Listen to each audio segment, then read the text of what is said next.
Assalamu alaikum wa rahmatullahi wa barakatuh. Bienvenue à tous sur la chaîne Boussole. Le ramadan touche bientôt à sa fin et cette nuit sera la dernière nuit impaire. J'espère qu'on saura tous en profiter de la meilleure manière.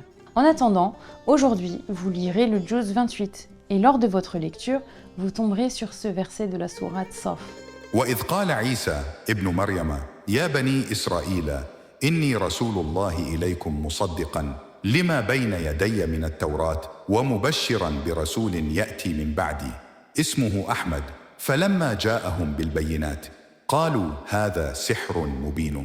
Et quand Jésus, fils de Marie, dit « Ô enfants d'Israël, je suis vraiment le messager d'Allah envoyé à vous, confirmateur de ce qui, dans la Torah, est antérieur à moi, et annonciateur d'un messager à venir après moi, dont le nom sera Ahmed. » Puis quand celui-ci vint à eux avec des preuves évidentes, ils dirent « C'est là une magie manifeste. » Ce verset dit que le prophète Isa annonce à son peuple l'arrivée prochaine d'un prophète nommé Ahmed. Certains versets de la Bible semblent faire allusion à l'arrivée de notre prophète alayhi salatu wassalam. Certes, ce n'est pas le nom Ahmed qui est mentionné, mais le paraclet, l'esprit de la vérité, un prophète des leurs, ou une autre expression, un consolateur.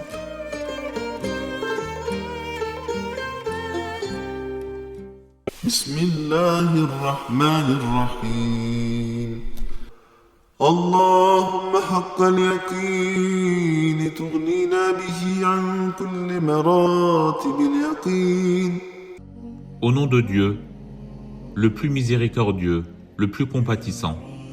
Ya Allah, fais que nous soyons bénis par la certitude, qui nous aidera à faire de cette connaissance une partie de nos âmes, en nous livrant à la vraie, solide et indéniable connaissance qui nous sauvera du doute et de la suspicion.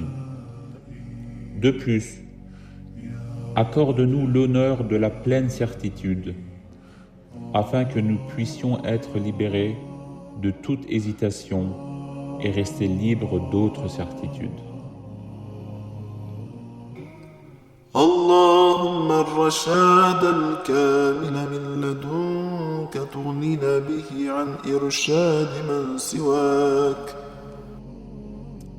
Ya Allah, fais que nous soyons honorés d'une guidance parfaite, non pas en fonction de nos mérites, mais en fonction de l'immensité de ta miséricorde et de ton infinie bonté, afin que nous soyons comptés parmi des gens qui voient le droit chemin, qui s'éveillent à la vérité dans leur cœur, qui éliminent les obstacles devant le cœur et l'esprit dans l'objectif de te rencontrer, afin que nous soyons à l'abri de la guidance et des conseils de ceux qui ne sont pas toi. اللهم تزكية من لدنك تغنينا بها عن تزكية من سواك. Ya Allah, honore-nous par la purification de notre ego et fais-nous la grâce de transformer toutes nos émotions négatives en vertus, de telle sorte que tu nous libères du besoin d'avoir recours à autrui pour nous purifier. اللهم السكينة والطمأنينة تغنينا بهما عن كل وسيلة سواك. Ya Allah, accorde-nous la dignité, le sérieux et la proximité. Honore-nous par une sérénité où les vagues s'apaisent à l'horizon de l'âme et où règne la tranquillité, où le cœur mûrit à travers des illuminations spirituelles, où l'au-delà est surveillé avec une prudence constante. Au-delà de cela, honore-nous de l'horizon de la satisfaction, où règne l'apaisement et le contentement, afin que nous soyons libérés de toute dépendance à l'égard d'autres moyens que toi. À la veille de la révélation, on voit que beaucoup de savants chrétiens et juifs, comme Waraqa ibn Nawfal ou Bahira, étaient au courant qu'un prophète s'annoncerait bientôt. Waraka bin Nawfal était un cousin de Khadija radiallahu anha, qui la conseilla d'épouser notre prophète alayhi salatu wassalam, en lui mentionnant qu'il était un homme vertueux et qu'il portait les caractéristiques du sceau des prophètes.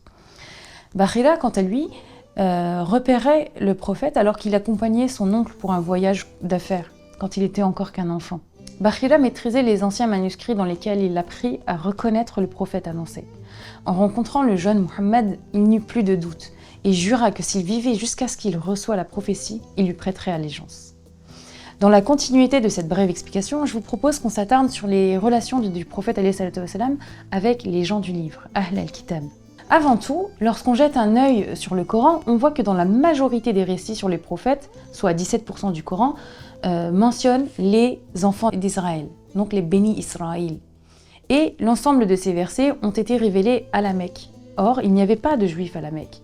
Ces versets auraient donc pour but de préparer les compagnons et le prophète alayhi salatu wassalam à côtoyer la communauté juive qu'ils vont rencontrer à Médine après l'Hégire. Effectivement, quand ils arrivent à Médine, 40% de la population était juive. Arrivé à Médine, le prophète alayhi salatu wassalam met un terme à une guerre ancestrale qui décimait la communauté juive.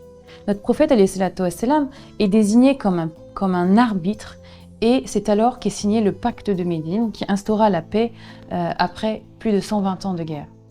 D'ailleurs, par la suite, de nombreux juifs fidèles à ce pacte ont combattu aux côtés de notre prophète alayhi salatu wassalam face à des tribus juives. En termes généraux, on peut observer qu'à chaque fois qu'il était en communication avec les juifs, il mettait en avant des caractéristiques communes pour avoir un point de convergence. Par exemple, s'il va jurer, il emploie les termes « par Allah » qui a révélé la Torah à Moussa. Ou alors, lorsqu'il apprend que les Juifs de Médine jeûnent le 10e jour de Muharram en l'honneur du passage de Moussa par la mer Rouge, il dit que Moussa était également un prophète de l'islam et que les musulmans aussi doivent honorer sa mémoire. Alors, il conseille à sa communauté de jeûner le même jour en y ajoutant la veille et le lendemain pour se distinguer en fait de la pratique juive. Ensuite, on peut noter aussi qu'il fait 2 mariages avec des femmes issues de la communauté juive, et ce dans le but d'établir une paix, une alliance et une fraternité en fait durable avec cette communauté. Les relations avec les chrétiens étaient aussi pacifiques, puisque le prophète sallallahu alayhi wa sallam les accueillait à bras ouverts. Il y a même des traditions qui rapportent que le prophète alayhi salatu wassalam a accordé aux chrétiens de Najran de célébrer une messe de la mosquée sainte de Médine. Bien que la situation déplaisait à certains compagnons, le prophète alayhi salatu wassalam a demandé à ce qu'on les laisse prier tranquillement. Notre prophète alayhi salatu wassalam est un exemple de compassion et d'amour pour toute l'humanité, sans distinction de race ni de croyance. À nous de suivre son exemple et de vivre dans la fraternité. Je vous laisse sur ces sages paroles de Hoja Effendi.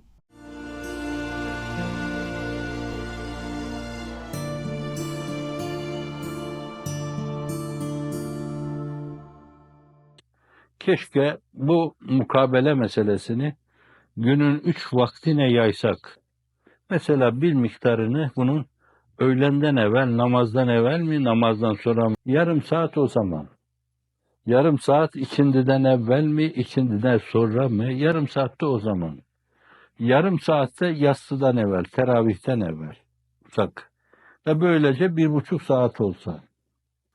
Bunun bir yönüyle 40 dakika kadarını belki orijinal metin, Kur'an-ı Kerim'in mübarek metnini okusak. Diğer 40 dakikasını da onun icmali bir maalde esas takibini yapabilsek.